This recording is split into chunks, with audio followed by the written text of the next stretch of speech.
حضرت عمار اور ان کے والدین کا ذکر۔ حضرت عمار رضی اللہ تعالیٰ عنہ اور ان کے ماں باپ کو بھی سخت سے سخت تکلیفیں پہنچائی گئیں۔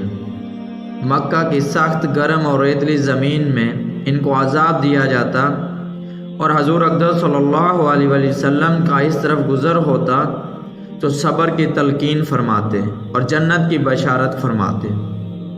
آخر ان کے والد حضرت یاسر رضی اللہ تعالیٰ عنہ اسی حالت تکلیف میں وفات پا گئے کہ ظالموں نے مرنے تک چین نہ لینے دیا، اور ان کی والدہ حضرت سمیہ رضی اللہ تعالیٰ عنہ کی شرمگاہ میں ابو جہل ملعون نے ایک برچھا مارا جس سے وہ شہید ہو گئیں، مگر اسلام سے نہ ہٹیں۔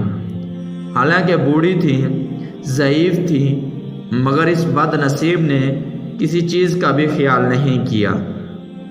اسلام میں سب سے پہلی شہادت ان کی ہے، اور اسلام میں سب سے پہلی مسجد حضرت عمار رضی اللہ تعالیٰ عنہ کی بنائی ہوئی ہے۔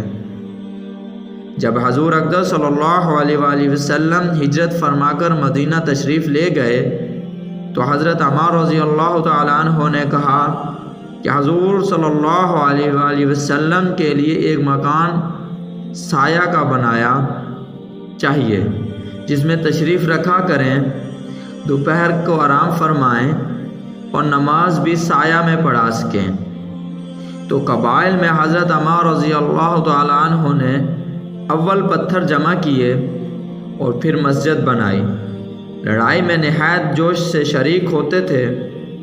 ایک مرتبہ مزے میں آ کر کہنے لگے کہ اب جا کر دوستوں سے ملیں گے کہ محمد صلی اللہ علیہ وآلہ وسلم اور ان کی جماعت سے ملیں گے۔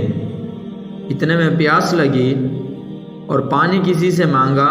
اس نے دودھ سامنے کیا، اس کو پیا اور پی کر کہنے لگا کہ میں نے حضور صلی اللہ علیہ وآلہ وسلم سے سنا کہ تو دنیا میں سب سے آخری چیز دودھ پیے گا۔